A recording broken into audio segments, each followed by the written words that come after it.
प्रथम में गुरु वंदना नहीं की।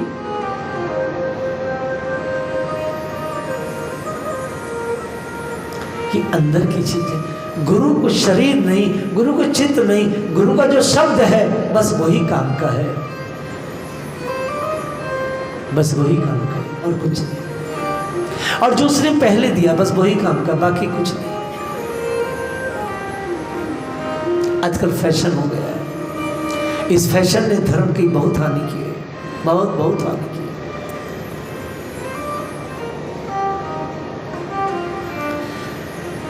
बलि महाराज ने अपने गुरु को त्याग दिया।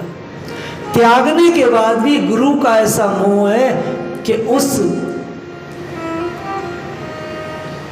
जलदानी में जाकर के उस नलकी में छुप गए कि जल नहीं निकलेगा तो ये संकल्प नहीं लेगा।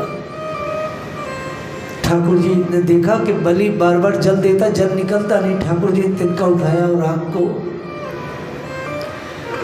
भगवान किसी की आंख फोड़े वो भी ब्राह्मण की, तो ये शोभा नहीं है। श्रीधर स्वामी ने इसके श्लोक की टीका में लिखा है, ठाकुर जी ने शुक्राचार्य की आंख को इसलिए विश्राम दिया कि तुम भेद बुद्धि मत लाओ, एक बुद्धि से कार्य करो। संकल्प हो गया, संकल्प हुआ। बलि जी ने कहा महाराज नाप लीजिए। ठाकुर जी ने एक ही कदम में धरती और दूसरे कदम में पूरी त्रिलोकी नाप ली। ब्रह्मा जी के घर में जाकर ठाकुर जी का जब चरण गया तो ब्रह्मा जी और सारे बालक भागे, अरे भैया जे कहा वो। ब्रह्मा जी बोले ये तो भगवान का चरण है, तो जल्दी से अभिषेक करो। अभिषेक हुआ, वही श्री गंगा जी। बोलिए श्री गंगा महारानी की। अब कथा को यहीं रोकते हैं। अब एकदम दृश्य बदल गया। तीसरे कदम के लिए ठाकुर ने कहा अब कहां रखूं, तीसरा कदम दे। अब यहां से भाव आपके सामने प्रस्तुत करता हूं, उसे सुनिए। ये कथा पितरों को दर्दी है। इस कथा में हजारों हजारों सिद्धांत हैं।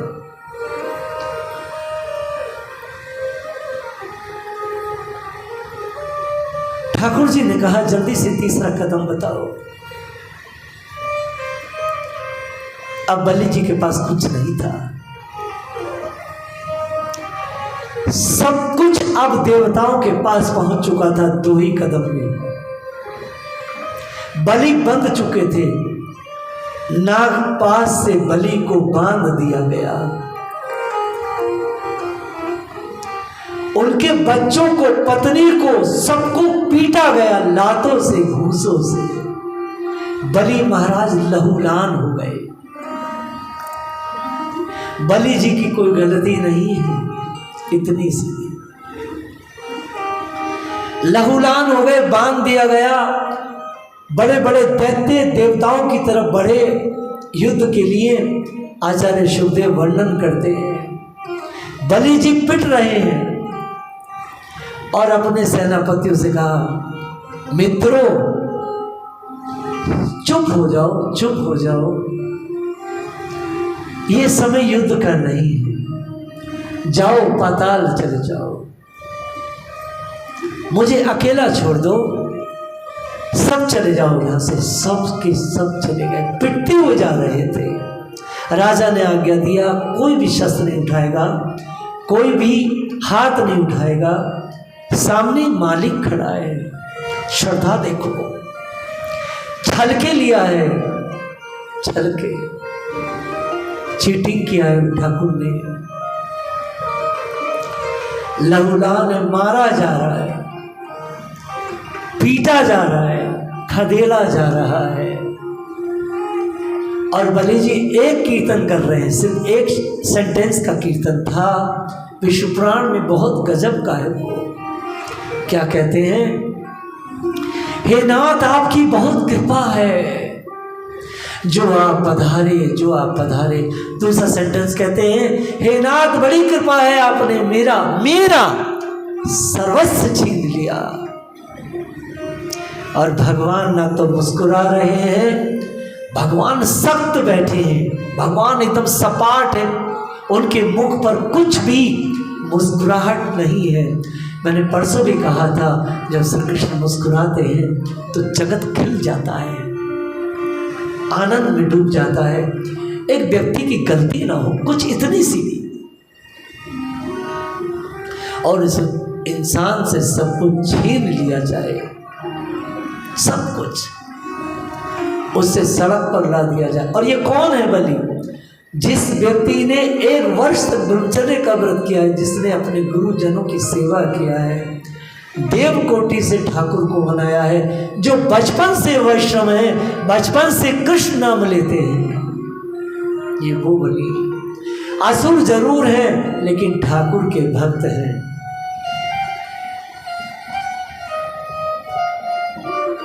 आप किसी के हिस्से को दबा करके मार करके बैठोगे, आपको पिटना पड़ेगा, चाहे आप कितने भी श्रेष्ठ भक्त क्यों ना हो।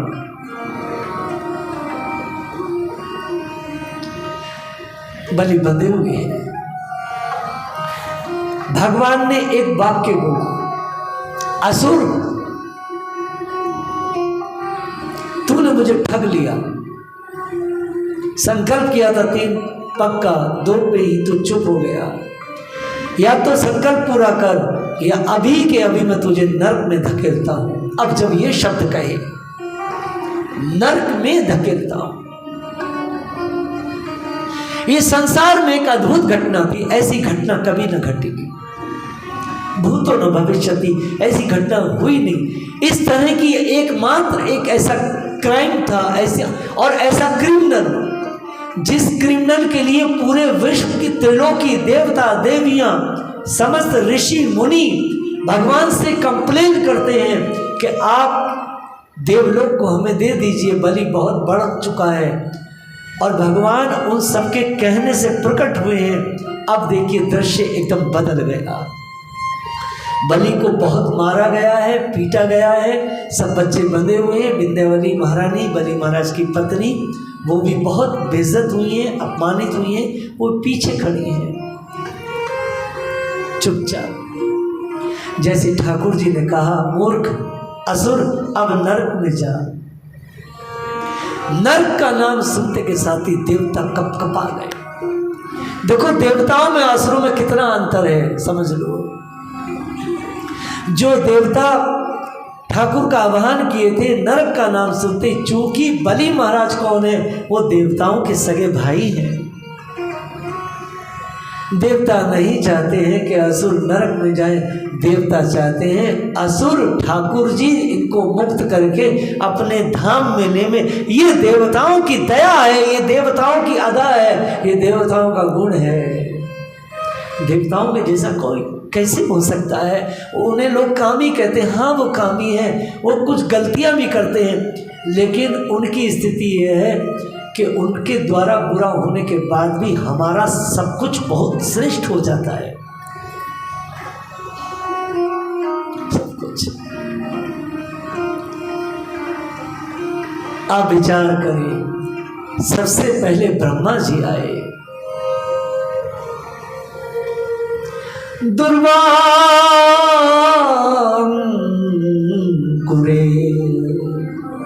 हे कृष्ण, आप ये कैसी बात करते हैं?